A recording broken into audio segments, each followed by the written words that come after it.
Alam mo ba kung bakit importante ang tamang pagpili ng material sa gate mo? Hindi lang ito tungkol sa presyo, mas mahalaga ang tibay at tagal ng serbisyo. Kung nakakita ka na ng gate na lumalaylay, siguradong may mali sa frame nito. Kadalasan, nagmumula yan sa maling pagpili ng materyales. Ang angle bar, magaan pero kailangan ng tamang suporta para hindi bumigay. Ang tubular, mas matibay pero mas mahal. At ang GI pipe? Pangmatagalan yan pero dapat alam mo kung paano gamitin. Bago ka bumili, isipin mo muna.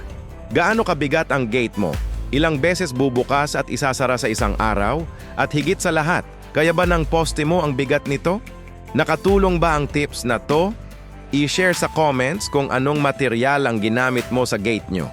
Mag-follow din para sa mas marami pang tips tungkol sa tamang pagpili ng construction materials. Salamat sa panonood!